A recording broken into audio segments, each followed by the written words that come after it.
Samuel chapter 25. 1 Samuel 25.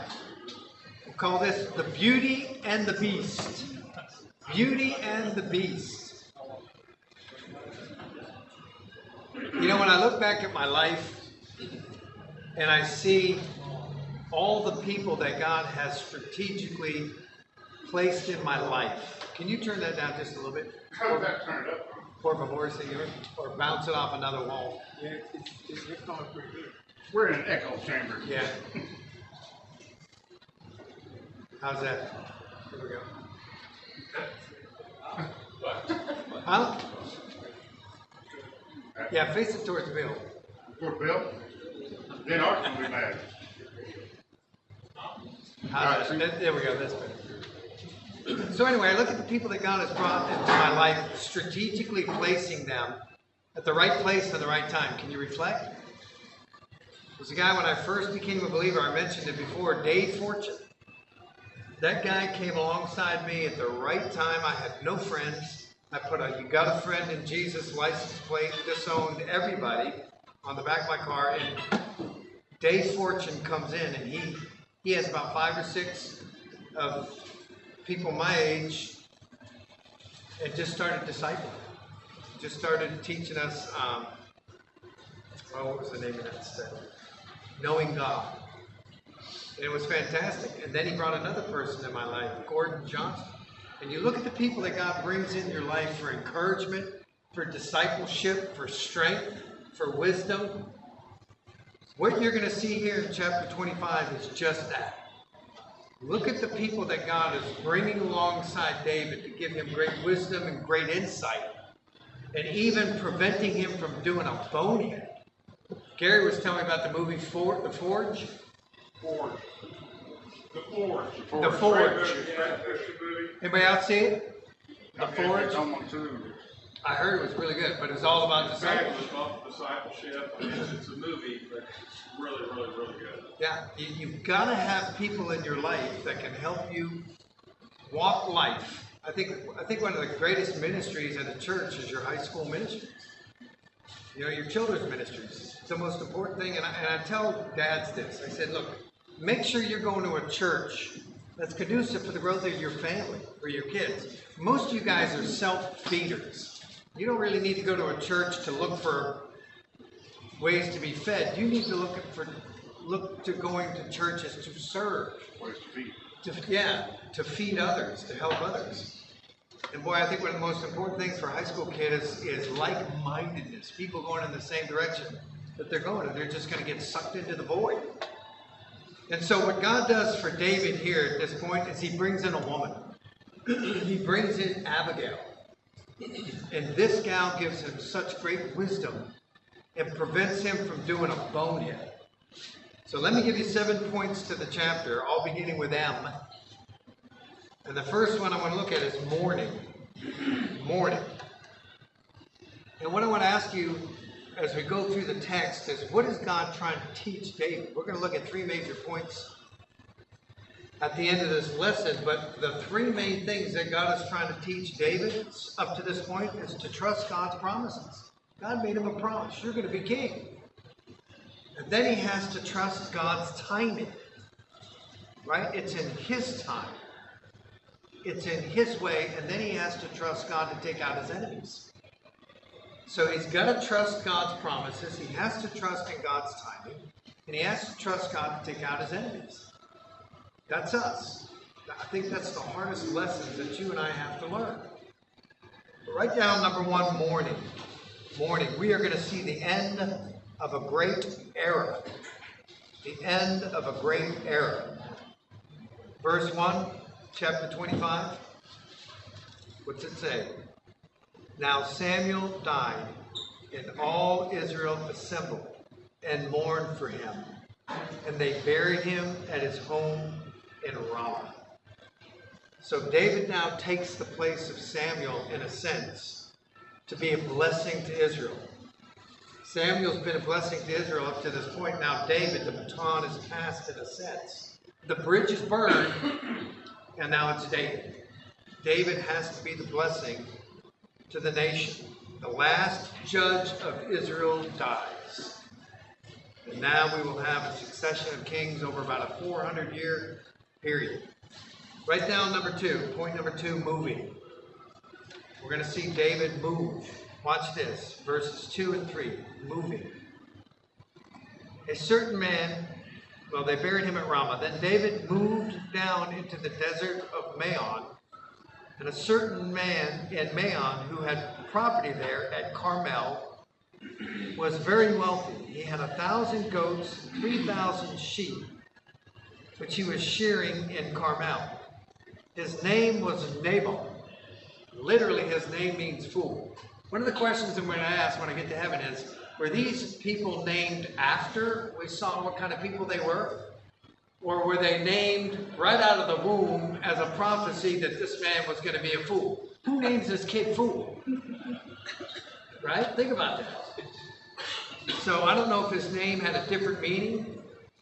And now he, because he is a fool, has etched or stamped the meaning of that name for eternity as fool. But his name means fool. And his wife's name is Abigail. And Abigail means my father is joy or rejoicing. So you've got this beautiful woman, this woman of great wisdom, married to a fool. Sound familiar? Don't say it. Don't say it. Your wife might be watching this. You never know. So this guy here, he's a Calebite. He is a descendant of Caleb. And it's amazing, just a few generations down, just how lost this guy is. I mean, basically, he's an idiot. I mean, he comes from Caleb, the stud, the guy who went in as one of the spies. Wanders in the desert with the Israelites for 40 years, and then eventually at 80 years old takes out some giants and claims the land. So the last judge dies, David moves into Carmel, and he meets a guy named Nabal, or at least his servants do. Okay, and it says of Abigail, she was an intelligent and beautiful woman, but her husband, a Calebite, was surly and mean in his dealings. Now the Hebrew word there for surly is kashay. Kashay, it means obstinate, harsh, difficult, fierce, and defiant. Mean, the Hebrew word there is ra, R-A, and it means distressed, miserable, troubled, and wicked. So this is a bad dude. This is a messed up guy. Write down point number 3. So we have mourning, verse 1, moving, verses 2 and 3, and then point 3, messaging. Messaging. David is going to send some of his men to go message Nabal. Watch this, verses 4 through 9.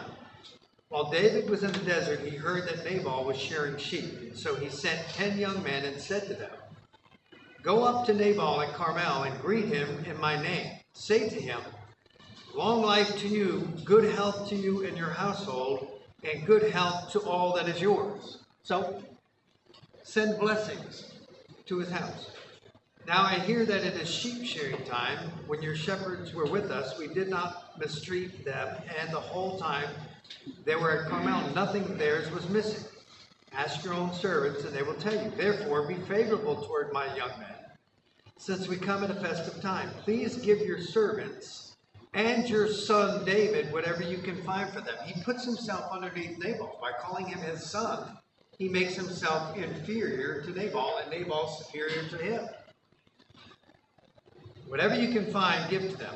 When David's men arrived, they gave Nabal this message in David's name, and then they waited. Nabal answered David's servants, "Who is this David? Who is the son of Jesse? Many servants are breaking away from their masters these days. Why should I take my bread and water and the meat I have slaughtered for my shearers and give it to men coming from who knows where?" Nice guy, isn't he? Now, where does he live? He's in Carmel. What was going on in Carmel? And who's he siding with? He is siding with Saul, isn't he? Now remember chapter 15, Saul went down and built a statue of himself in Carmel. That's where this guy's living. And he is siding with Saul instead of David. He won't even call him David. He calls him the son of Jesse. Now let me give you a list of contrasting characters between Caleb, his ancestor, and Nabal. And then let me give you a contrast between Abigail and Nabal. Caleb was wise. Nabal's a fool. Caleb counted on God. Nabal, there's no God in his account. Caleb followed God and he lived a long life. Nabal opposes God and his life is going to be cut short. So he did not follow in the footsteps of his ancestor Caleb. Now look at the characteristics or the character of Abigail versus Nabal. Abigail is good. Nabal is evil. And you're going to see that motif. You're going to see good 7 times in this chapter. And you're going to see evil 7 times in this chapter. Good and evil. The white hat cowboy and the black hat cowboy. Abigail is good. Nabal is evil. Abigail is wise. Nabal is foolish. Abigail is humble. Nabal is arrogant and prideful. Abigail is kind. Nabal is mean. We just saw that. Abigail is intelligent. Nabal is stupid. Pride will make you stupid. Abigail is beautiful. Nabal is a beast. That's why I call it Beauty and the Beast. Abigail is very generous. Nabal is stingy and greedy. Abigail is compassionate. Nabal is uncompassionate. Abigail is selfless. Nabal is selfish. Abigail is godly. The fear of the Lord is the beginning of wisdom. And Nabal is ungodly. A fool says in his heart, there is no God. Abigail is honest. Nabal is crooked. You got to ask yourself, how did this guy get this woman? What do you think? Yeah, money. It happens all the time. Yeah, it happens all the time. I mean, I look at this and I look at the contrast and I go, are you kidding me? But you know, one thing I like about this text, the world is a better place because of David. And you got to ask yourself, is the world around you a better place because of you? David and his men are guarding this guy's sheep. Doesn't have to, but he's doing it because that's the heart that David has.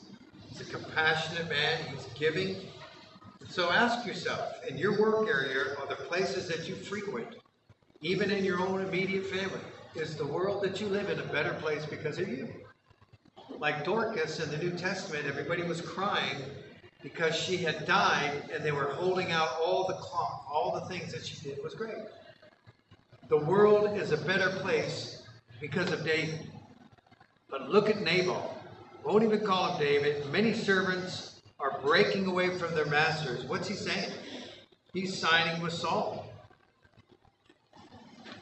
Could care less about the things of David. Could care less that David might even be the future king. And look at verse 9. Look at the end of verse 9. At the end of messaging. When David's men arrived, they gave Nabal this message in David's name. And then what's the last 3 words? Then they waited. Then they waited. Then they waited. So we send out the message, then we waited. Write down point number 4. After messaging, mocking. That's 10 through 13, mocking. Right? Nabal mocks David. Nabal mocks David's God. Again, he is godless. Now, what do you think he means when he says, many servants are breaking away from their masters these days? Why should I take my bread, notice, my meat that I have for my shearers? What do you think he means when he says many servants are breaking away? He knew who David was. He knew who David was. And I think maybe he's talking about when David broke away and went to Nob. Remember how those priests slaughtered? Maybe he was breaking away from Saul in his mind. And so why should I even pay attention to this guy? He's breaking away from the true king. And again, he's in Carmel. He's seeing the statue of Saul. So this guy, what's he called David? He's just a rebel. He's a rogue. He's a renegade. David's not a good man. That's what he's saying. Isn't that the pot calling the kettle black? Now, one thing that you see in verse 11, what stands out to you? Why should I take what's the problem with those? Not his. It's not his.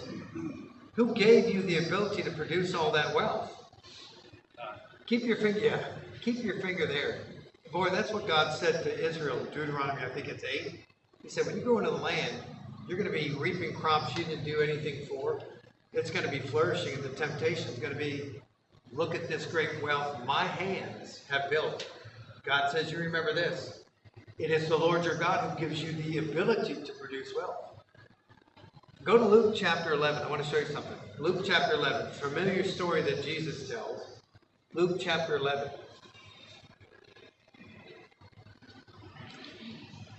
Luke chapter 11. Someone in the crowd, verse 13. Actually, Luke 12. 13. Luke 13. Someone in the crowd said to him, Teacher, tell my brother to divide the inheritance with me. Jesus replied, Man, who appointed me judge or arbiter between you? Then he said to them, Watch out, be on your guard against all kinds of greed. A man's life does not consist in the abundance of his possessions. And he told them this parable. The ground of a certain rich man produced a good crop. Who owns the ground and who caused the crop to grow? It's all God. He thought to himself, there's the problem, what shall I do? I have no place to store my crops. And then he said, this is what I will do. I will tear down my barns and build bigger ones. And there I will store all my grain and my goods. And I'll say to myself, you have plenty of good things laid up for many years. Take life easy, eat, drink, and be merry. But God said, don't worry about it. What's this guy equating to when it comes to his wealth? That he's got. He's got a lot of money, so he's going to live a long time. Right? He's got great power, great joy, great happiness. All of this he's equating to wealth. In his mind, he's got a long life ahead of him. I'm going to build bigger barns. What do we call that? Yeah, that is arrogance, pride. Isn't he being presumptuous of God? But God said to him, you fool. It's the only place that God calls someone a fool. Literally, the Greek is raka. You empty head. You fool. This very night, your life will be demanded from you. Then who will get what you have prepared for yourselves? This is how it will be with anyone who stores up things for himself, but is not rich toward God and others. Now go back to Nabal. Does he fall in that category, fellas? He will. He is stingy. Nabal basically cheats him, doesn't he? I mean, this is common practice. If you look at verse 15, this is common for someone to be watching and protecting your livestock to get something. I mean, he's not asking for much. Verse 15, yet these men were very good to us. They did not mistreat us. I'm in verse 15 back in 1 Samuel. Yet these men were very good to us. They did not mistreat us. And the whole time we were out in the fields near them, nothing was missing. Night and day there were a wall around us all the time that we were herding our sheep near them. Now think it over and see what we can do. So it was common for them to get some of the spoils, right? Kind of like a payday. James said to the rich, he said, listen, the wages you failed to pay the workmen are crying out against you. The cry of the harvesters have reached the ears of the Almighty. That's not a good thing. Again, my.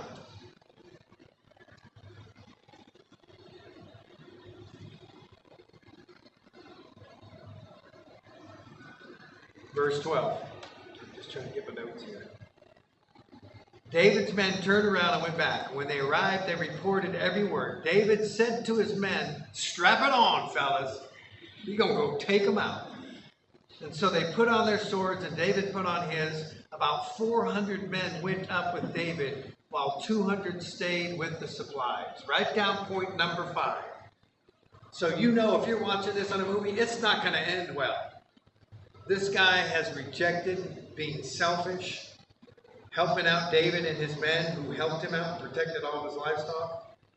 Mocks David's God. Now, put down point number 5, much wisdom.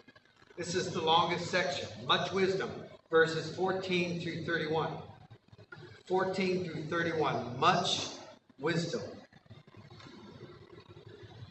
You know, one of the great things that Dave Fortune and Gordon taught me is no matter what he says, where God brings you, always be teachable. It doesn't matter if it's a woman or if it's a plumber or if it's a judge, a lawyer, a doctor, just a person out there who's a lay person, a housewife. Always be teachable. Because God will use all types of people to give you wisdom in your life. He's going to use Abigail. This is the wife of his enemy now. Can God use the wife of his enemy to give him great wisdom? Yes. Verse 14. One of the servants told Nabal's wife Abigail, "David sent messengers from the desert to give our master his greetings, but he hurled insults at him." And again he said, "These men, night and day, were like a wall to us." Verse 17. Now think it over and see what you can do, because disaster is hanging over our master and his whole household. He is such a wicked man that no one can talk to him. He's not teachable. Like you said, Daryl, he's arrogant. He's prideful. Pride will clog your ears. Abigail lost no time. Verse 18. She took 200 loaves of bread, 2 skins of wine, 5 dressed sheep, 5 shades of roasted grain, 100 cakes of raisins, and 200 cakes of pressed figs, and loaded them on donkeys. Then she told her servants, "Go on ahead, I'll follow you." But she did not tell her husband Nabal. Now, is there ever a time when your wife goes against you as a husband?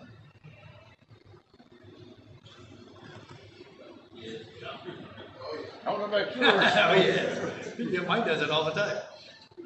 Biblically, I'm still telling everybody about that sign that you said your wife put above your bed. Thank you. She didn't think it was funny as I did. Is there a point, or is there a time biblically that a wife can go against her husband's authority? When you try to lead her in a path that is not biblical, right? She goes against her husband with great risk to her own life, I might say. Do we have an instance in the New Testament where a wife should have gone against her husband's counsel and she didn't, and it cost her her life? Huh? Yeah. Ananias and Sapphira, remember? He went in and lied about how much he gave. She should have went against him, but it cost them both their life. You think this is going to cost him his life? And I think, look, you and I know this. This is the worst test that you and I as men have to undergo. Patience. Trusting in God to take out the enemy. We want our pound of flesh immediately. Right? Hardest test. Somebody cuts you off, man, you want to do something. You ever seen that movie called Criminal with Kevin Costner? It's a great movie. Oh, yeah. Great movie. They implant Ryan Reynolds' brain or something like that into him, download his brain. What was his motto during that movie? Do you remember? You hurt me, I hurt you worse. He kept saying, you hurt me, I hurt you worse. And so David and his men, they're going to go take him out. You've got to give God time to take out your own enemy, and you may not even see it. So here she loads up the donkey. She doesn't tell her husband, and she's riding into the teeth of the lion. One author said that this is a great picture of Christ. Riding in on the donkey, riding into his death on the cross. This could cost her life. She has no idea what David will do, but I think she's doing what Proverbs says. Proverbs 18:16, a gift will bring you into the presence of greatness. So she loads up the donkeys, She takes off. She's going into the teeth of the lion. As she came riding her donkey into a mountain ravine, there was David and his men descending toward her, and she met them. David had just said, "It's been useless, all my watching over this fellow's property in the desert, so that nothing of his was missing. He has paid me back evil for good. And may God deal with David, be it ever so severely, if by morning I leave alive one male of all who belong to him." Just when he finishes that statement, who's he see? Here comes Abigail. Now watch how the text slows down. It's meant to do that to bring in drama. Massive drama. Here's the scene. David, man, he's fuming. He's going to take out this guy and every one of his kin. And then here comes Abigail. Sweet, devoted Abigail, loaded with supplies. When Abigail saw David, she quickly got off her donkey, bowed down before David with her face to the ground. Notice how it slows down in detail. She fell at his feet and said, "My Lord, let the blame be on me alone. Please let your servant speak to you. Hear what your servant has to say." She takes the blame for her husband. Like I said, it may cost her her life. She's going to take the hit for this man who is a fool. And man, again, this is a hard text to teach. May my Lord pay no attention to that wicked man Nabal. He is just like his name. He's a fool. His name is fool, and folly goes with him. But as for me, your servant, I did not see the men my master sent. Now, since the Lord, verse 26, has kept you, my master, from bloodshed and from avenging yourself with your own hands, as surely as the Lord lives and as you live, may your enemies and all who intend to harm my master be like Nabal. And let this gift which your servant has brought to my master be given to the men who follow you. Man, what a woman. What great wisdom. Right? She comes up, she appeals to his heart. She says, your reputation is at stake here. Don't do such a foolish thing. In essence, what's she saying? Trust God. Trust God. She's even going to remind him. She's going to kind of jolt his memory of how God has taken out David's enemies in the past. She knows how to honor the future king, does she not? Please forgive, verse 28, please forgive your servant's offense, for the Lord will certainly make a lasting dynasty for my master, because he fights the Lord's battles. Let no wrongdoing be found in you as long as you live. Even though someone is pursuing you to take your life, the life of my master will be bound securely in the bundle of the living by the Lord your God. Boy, when you had something valuable, you bound it up.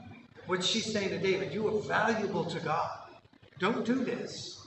Even though your enemy's pursuing you, trying to take you out, God will take you out. Or God will take him out. What happened in chapter 24, guys? Do you remember? David had an opportunity to do something. He had an opportunity to take out Saul. God gave Saul into his hands. Right there. Chapter 26, we're going to see it again. Sandwiched in between 24 and 26 is chapter 25. I paid $250 a semester hour for that one. Pretty smart, huh? But sandwiched in between the two instances where you can take out Saul is Abigail. This great wisdom. Don't do it. Trust God.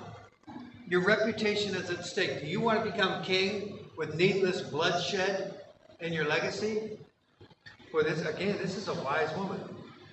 But the lives, look at this. But the lives of your enemies he will hurl away as from a pocket of a sling.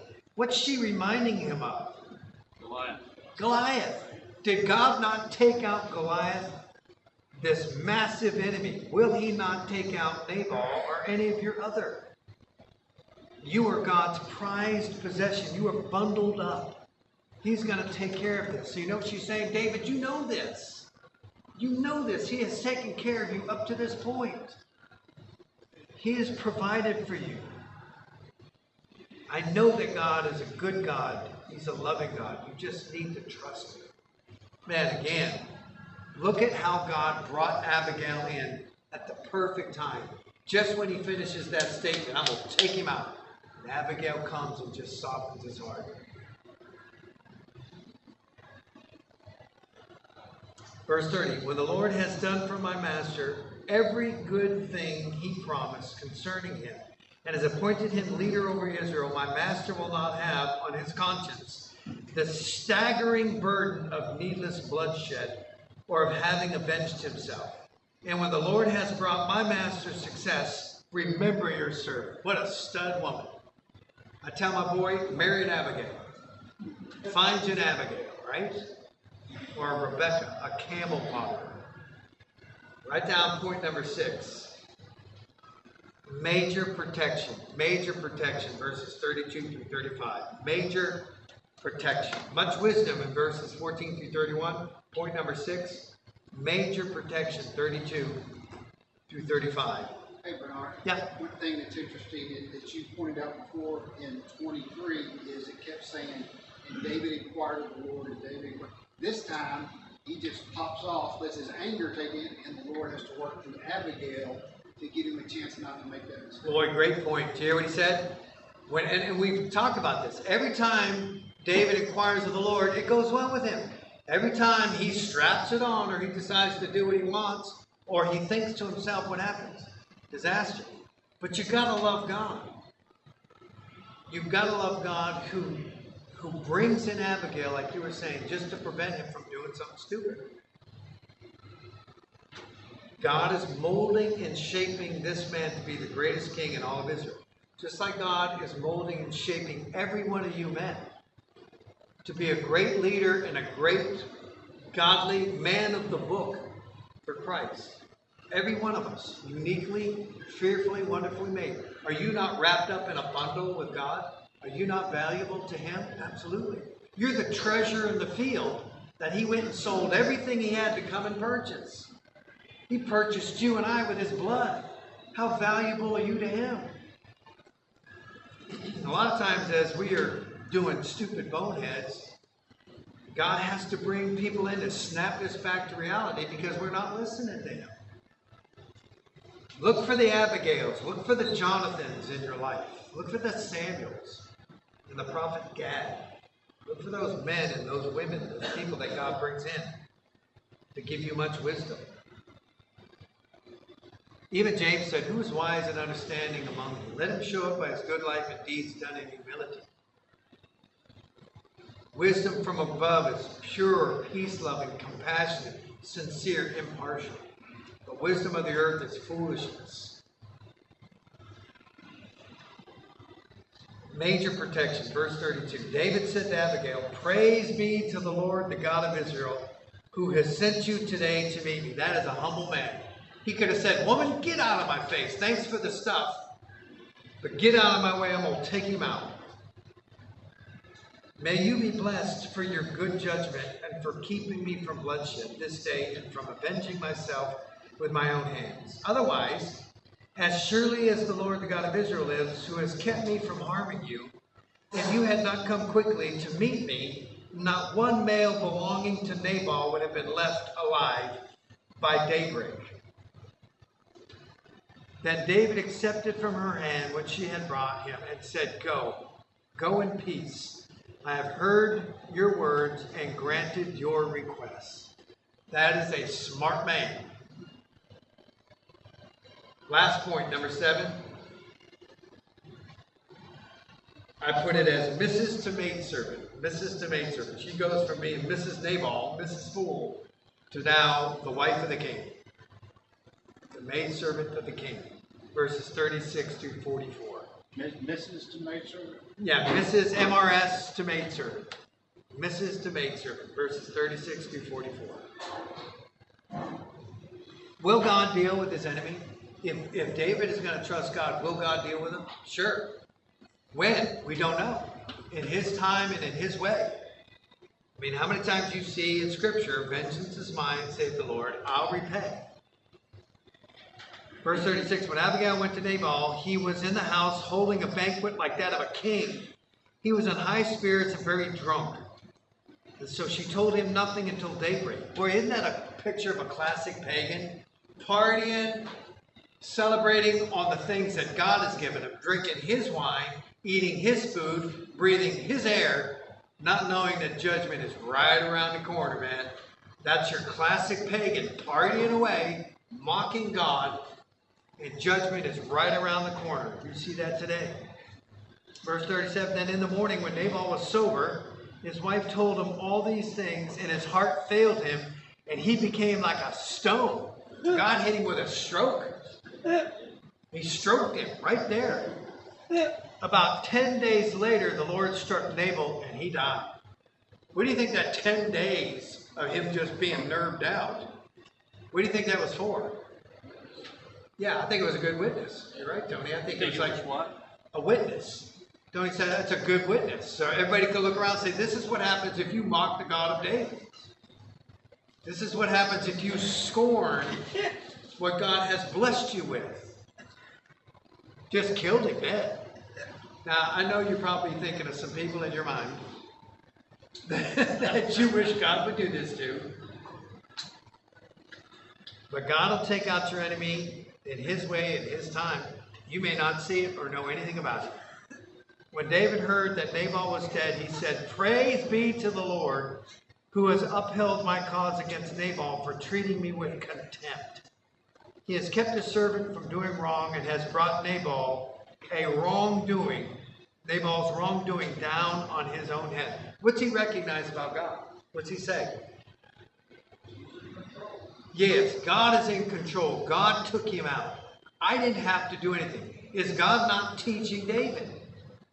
You sit back, you watch me take out the enemy. He has kept his servant from doing wrong. Boy, see, David realizes at this point, what I was about to do was wrong. Then David sent word to Abigail, asking her to become his wife. His servants went to Carmel and said to Abigail, David has sent us to you to take you to become his wife. But this is like Pretty Woman of the Old Testament, isn't it? Except for she's not a prostitute. But you know, it's like every girl dreams of this. Oh, you know, you could hear the music of his movie, Psalm and Tragedy kind of deal. You get to be the wife of the king. One of them. Yeah, one of them. Abigail quickly got on a donkey and, attended by her 5 maids, went with David's messengers and became his wife. David had also married Ahinoam of Jezreel, and they both were his wives. But Saul had given his daughter Michal, David's wife, to Paltiel, son of Laish, who was from Galim. So even though the Bible records he has multiple wives, don't do it. Don't do it. It's Right? hard enough to keep one happy. Yeah, you're not kidding.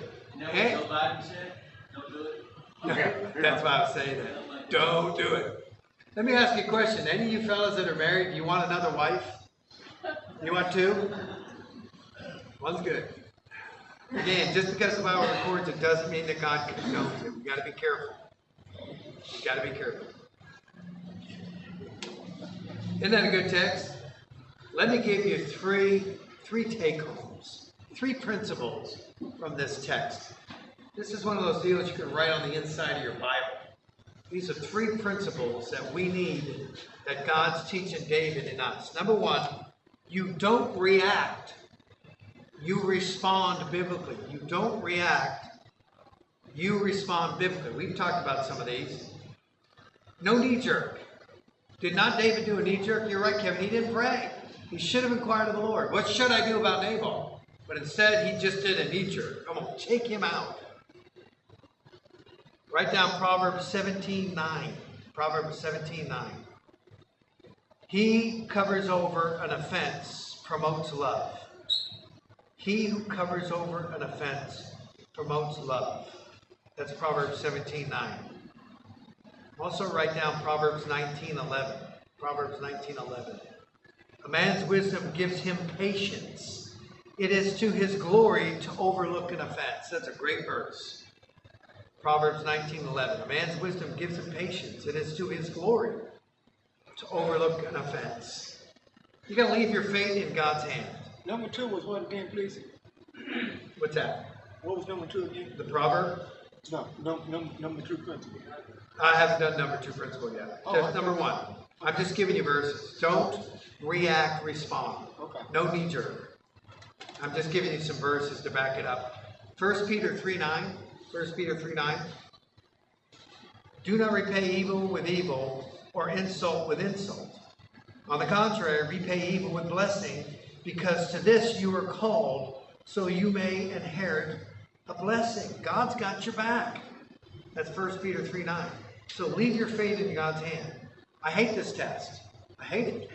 Because I fail miserably a lot of the times. I mean, I get angry. And you know what's sad is I look at my 25-year-old son. And you get angry. I look at him and like we're working on something in the car, he just flies off the handle, and I just shake my head and go, "That's me." I remember working on cars out in the garage, and I'd be cussing mad, just throwing stuff. My dad would come out in the garage and go, "What is wrong?" I couldn't get a bolt off or something, trying to take a transmission off.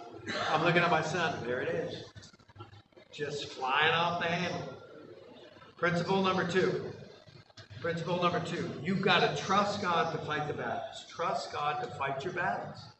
Principle number 2, trust God to fight the battle. Trust God to fight the battle. That's Romans 12, 17 through 21.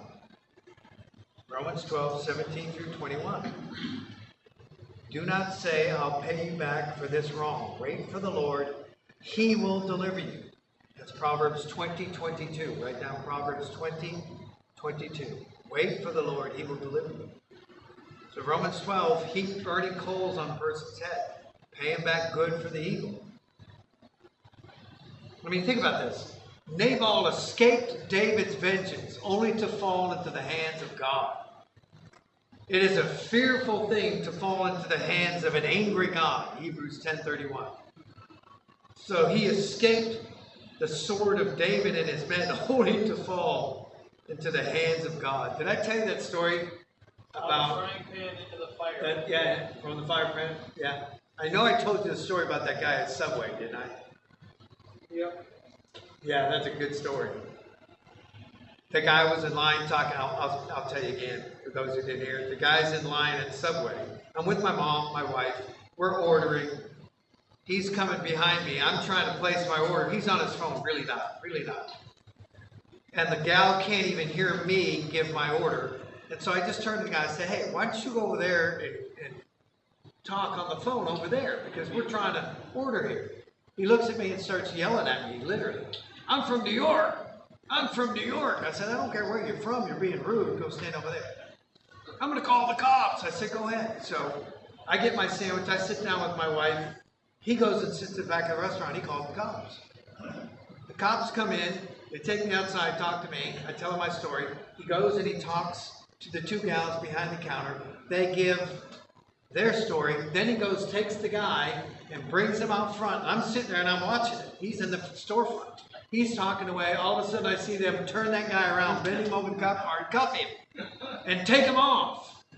We toasted the justice of God. It was awesome.